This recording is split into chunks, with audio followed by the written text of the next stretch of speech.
Dominique, and just to round off today's amazing journey into craft and healing, we have invited two wonderful people from Norway who are world stars in the world of knitting, followed by hundreds of thousands, maybe even millions of people at this point on YouTube. They're also the publishers of many, many books on knitting. And very important for World Hope Forum lovers, they radically changed their life. That's a very important point here. So we're going to welcome now Arne and Carlos, who are coming to us from Norway, and then they will tell us more about their story. Hello. Hi, everyone. Can you hear us? Yes, perfectly. Nice to see you again. Yes, nice to see both of you again. And thank you so much for inviting us to give a little talk and show a little bit of our work. We are going to do it with images. So we're going to see if we can manage to just share the screen. So just bear with. Bear with. There we go. Sorry. There we go. So this is us. So we're Arne and Carlos. We're from Norway, and we moved from the city. We lived in the city for many years, actually, and we moved away like over 20 years ago. So we bought the old railway station on top of the mountain in the middle of nowhere in Norway, and we started a fashion brand also called Arne and Carlos. Yes, and we come from Norway, where we have very long, dark winters. And very long summers as well, in terms of daylight. The amount of daylights in the summer is very long. In winter, very little light, actually. So we have to do something. And so knitting is something that we enjoy doing. And I think Norway is a knitting country. There's so many people here that knit.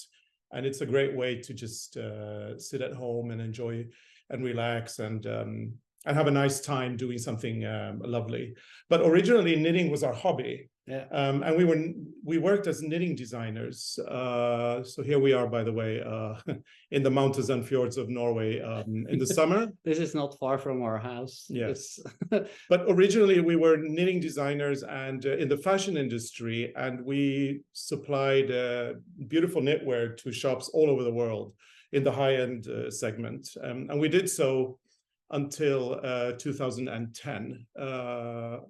As I said, knitting has a very, it's part of our culture in a very deep way. Yeah. So this is a picture of my grandmother and a neighbor. She's on an Easter holiday up in the mountains skiing. This is from the 1980s. And my grandmother taught me, Arne, a lot about knitting. So when I grew up, we were knitting every evening. Like I knitted with my mother, my grandmother, my great-grandmother, and my sister. And knitting was part of, it's a very social thing, because we were knitting and we told stories. So like storytelling is also a very important part of the knitting culture. And when we started our business, we looked at old Norwegian patterns. So in our designs, we used traditional Norwegian patterns, and it became very successful, as Carlos said.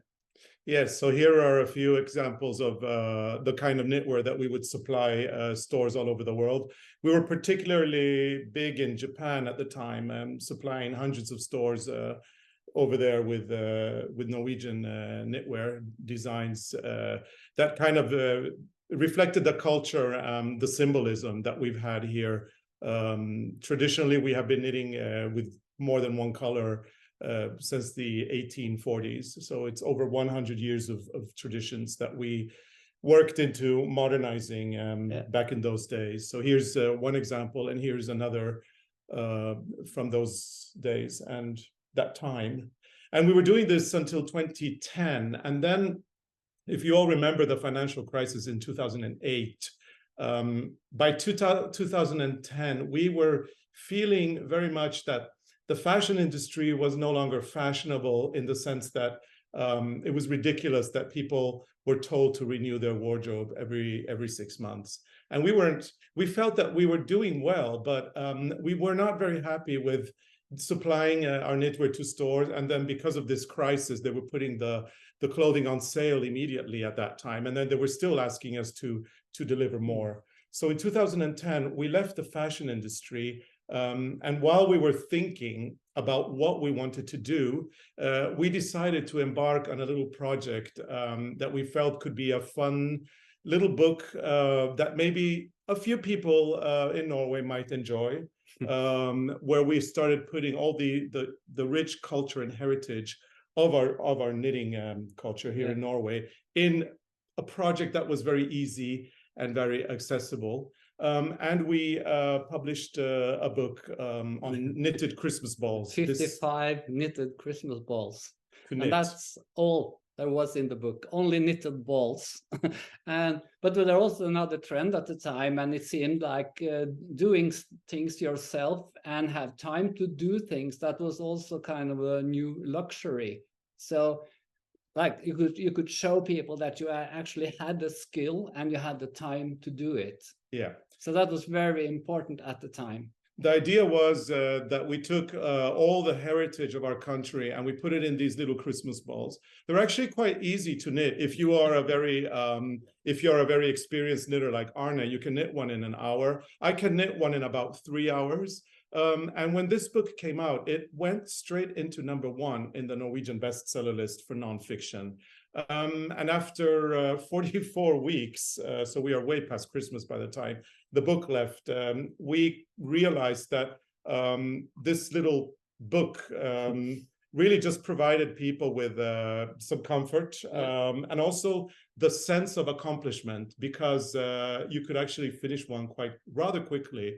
And we got a lot of new knitters when this book was released. A lot of people in Norway who had never knitted before felt that this was a project that they could achieve. And also with the balls, we've been traveling all over the world, and we have done knitting workshops where people come together and they spend some nice time together and they finish this little project. So it's more than knitting, it's a very social thing to do. So the year after 2010, in 2011, the book started getting published by more publishers abroad. The first one was to buy the book rights was a publisher in the USA. By the end of 2011, our books were available in about 15 or 14 languages in addition to Norwegian. And since then, we have actually published another 9 books. So we were actually just doing this project for a year to, while we figured out what we wanted to do with our lives, and we ended up doing books until 2017. We also, and here you have a little bit of an overview of how we work. Another aspect of our work is the sharing of our creativity.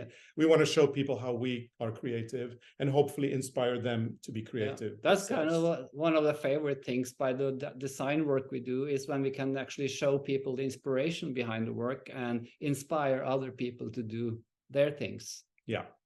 But this has been a subject that has been or like a common denominator for all our books. We've always done the behind the scene shots where we show images from our art journals and then try to connect them with the projects that we have designed. We also say that if you're knitting and crocheting gets your, what do you say, your blodtryck? Yeah, the blood pressure go down if you knit and do things like that. Yeah. So a few years after, while we were doing our books, we started also connecting with yarn manufacturers, designing for them. We work a lot with Rowan for knitwear design, and we design knitting patterns that other people can knit themselves. Here's one example. We also love incorporating our garden in our work. These are little cushions that are quite simple to knit if you know how to do intarsia. It's just a panel and then you attach it with another panel. And here's some more. And we've also worked with Regia. We design yarn that is self-striping, or you knit it and then you get a design as you knit it. So it's kind of not the pattern anymore, but the yarn. We've been doing this as well for several years. There's a lot of fun, cute little projects that you can knit to, put a little smile on your face, even with the sock yarn. And this is easy if you're a new beginner and you want to knit something nice. because you get the pattern in the yarn, so you don't have to struggle with a lot of different yarns. So very relaxing. Yeah. Then we started our YouTube channel in 2015, and it took a few years before it took off. But today we have around 175,000 subscribers, and our YouTube channel has generated 24 million views up to today. Now, in 2020, on March 12 of 2020, Norway shut down. And a few days after, I started feeling very unwell. And I had this very high fever, and I had problems breathing, and I was not feeling very well. I called my doctor, who wanted to have me down as soon as possible. And Arne and I got in our car, and we were both tested. And we tested positive for COVID. It was very early in the pandemic, only a week after Norway had shut down, and nobody really knew anything about what was going on. Arne was okay, even though he tested positive, but I got seriously ill, so much so that at one point I myself didn't think I was going to make it. So I am a COVID survivor. It took about 3 weeks before I started feeling remotely okay again, but my healing process took more than 1 year. After I started healing, Arne and I, we were locked down, and we had gone through a very traumatic experience. And we felt very alone where we were. We had no contact with anybody because we couldn't go out of the house. Yeah, and all our traveling were canceled. Yeah. And everything, we felt that everything changed just overnight. Yeah. So we started the Quarantine Knitting podcast, where we actually sat down in front of the computer and we podcasted every day to whoever wanted to listen. And every day after we finished our podcast, we released a little square with a new pattern. Here are a few examples. We have a little bee here, very cute little flower, and a hug me later, because of course we're in the middle of the pandemic. We couldn't hug at the time. We couldn't hug at the time, other people. So every day people started tuning in to listen to our adventures under lockdown. We really didn't have much to say. I mean, we were just talking about whatever came to mind. Well, when you live in the middle of nowhere, they're amazing how much you can talk about, actually. About nothing. About nothing. But we got a huge community of people who were knitting together. So it's like, it was a very nice community on the internet. Yeah, and it grew exponentially. So when we had, at the time when we had the most viewers of our daily quarantine podcast, we had about 100,000 viewers watching us, and we couldn't believe it, how many people really wanted to tune in. And we kept going for a while. I think eventually it became a weekly podcast. We call it now Sit in It for a Bit. And we still do it today. Nowadays it's every other week because life has changed again, and we're traveling and doing a lot of things. But during the pandemic, we really feel like we built this incredible community of like-minded people. And now that we're moving around society again and traveling, we get stopped in the street. People come and tell us, they say, you have no idea how much you helped me during the pandemic. And, to which we reply, well, you have no idea how much you helped me by being there at a time when we were all alone here and we didn't really know what was going to happen with anything. So it was a very nice experience. And now when the world is back to normal, we have continued with our traveling, because we do knitting cruises in Norway along the coast, and we go to Svalbard and Jan Mayen and Iceland, and yeah, we use the Norwegian cruise lines. Yeah, the little Hurtigruten, which is like a bus. It stops on 34 ports, and it is the lifeline of Norway, of the north of Norway. This is how people in the north get supplies, because our country is very long. But not very populated, and people do live in remote places. And this ship connects the south of Norway to the north. It's very vital for us and for our country. It delivers the mail, it delivers stuff, Stuff. furniture, whatever you need. And people get on the ship also to go from A to B. It's a ferry. And It's a car sometimes if the ferry. ship is at dock in a little city, people come into the ship to the restaurant because that's the only cafe or restaurant they have in that town. That's the one in the ship. Yeah, and this is a cruise ship as well, so it does accept passengers, and you can take the northbound, or you can do the return journey. We started doing these trips in 2022. Actually, we had done a few in 2019 before the pandemic, but in 2022 it really took off. And nowadays we do about 4 of these every year. And we get a lot of people, especially from North America, USA, Canada, but also from United Kingdom, Netherlands, Germany, Australia. And the whole idea is to come together and come to a space where we're like-minded people who share a passion for knitting. There's also a lot of people who are lonely, who maybe come because this is an opportunity for them to make friends. We get a lot of mothers and daughters, or 2 best friends that haven't seen each other for a couple of years. And it really is a great way to meet and to get together. And a lot of these people, they meet on the cruises, and then they sign up for another cruise, and then they share the lugar, or the room, the cabin. And it's a very social thing because people become friends. And this is like, we take what we did when we were kids. We had the knitting and the storytelling. We take that back now, and we do it with people from all over the world. And we just come together on these cruises, and we have a lovely time for 2 weeks, I think, or 12 days. It's very interesting also, the people we meet. They are from all socioeconomic classes.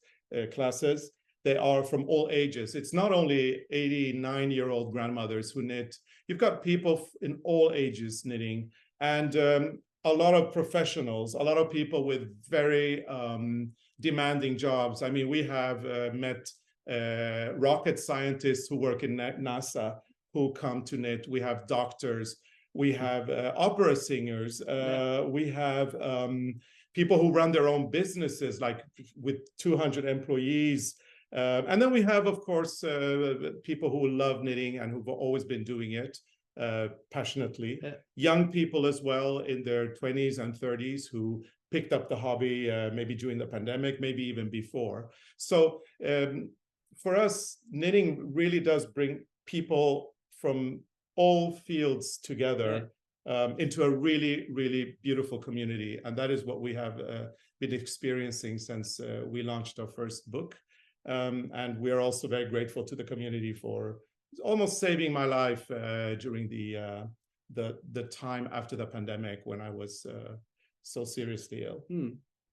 So and we're still doing our part for the community. We're very grateful to everybody who's takes their time and pop in to listen to what we have to say. Christmas can be a very stressful time as well. A lot of people can be, they feel like maybe they're not good enough, that they don't have enough time. They look at their neighbor and how wonderful their Christmas decorations are, and they feel inadequate. And we want to give everybody a little break. So we do our little advent calendar every year. We're doing one on YouTube this year where people can pop in and have a little quiet time, 20 minutes. And then we reveal a free pattern, or it's part of a pattern. This year, it's a Christmas stocking that a lot of people are knitting together with us. And the final reveal will be on Christmas Eve. And everybody's welcome to join. It's a great community, and there's space for everyone. So that's what we do from the middle of nowhere in Norway. Yes, and I think that's... This is exactly what the Hope Forum is all about. It's from all over the planet, from all corners of the planet, and it all sort of collides into this idea of being creative makes everything possible, because you show that time and again, you just change direction, you find a new solution, you get ill, you do something else, and so on. So that's so admirable, because that really shows how we should live, how we should arm ourselves, how we should react against adversity and the time we live in. And I really, really think, I didn't know the whole last part of the story, and I only knew the beginning. I do remember, though, that one very famous American star wanted to buy the Christmas balls. Was that Rihanna or something? And that you said to her, you cannot buy them. You have to bring, you have to. You're right. Yes. That's always stick in my memory, like, you know, how bold that is to say to big stars, oh, no, I'm sorry, you have to do it yourself. Of course, that's the whole, that's half the fun, actually. Oh. So we have a big question. Can we do a World Hope cruise with you? Oh, that could be cool. That could be fun. Yeah. Yeah. There were many people saying, oh, I would like to go. So maybe what would be the best period to do such a thing? It depends on what you want to see, because if you come in the summer, you have the midnight sun. Yeah. And if you come in the winter, you have the northern lights. Yeah, we call our trips either knitting under the midnight sun or knitting under the aurora borealis. And we try to do it. Actually, the best time is in February, March, because the northern lights are beautiful. Yeah. And we're very lucky. We live in an incredibly beautiful country with probably one of the most beautiful, if not the most beautiful, coastline in the world. And it crosses the Arctic Circle, and it's just... And it changes the whole way. We go from Bergen up to Kirkenes, which is close to Russia, and the nature changes all the way. And you know, you can just sit and you watch the view and you knit. Like people sit there because it's very relaxing. It's one of the best things you could do for your health, probably. You can sleep and there's food.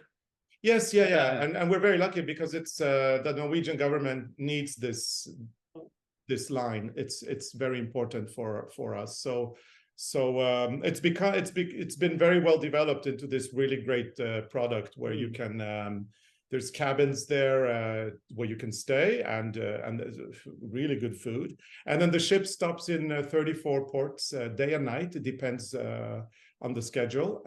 And one of the things the people that join us love is the fact that even in the smallest out of, you know, in the middle of Norway, little ports in Norway where nobody would go if it weren't for this ship, you can always find a little yarn store. So you can buy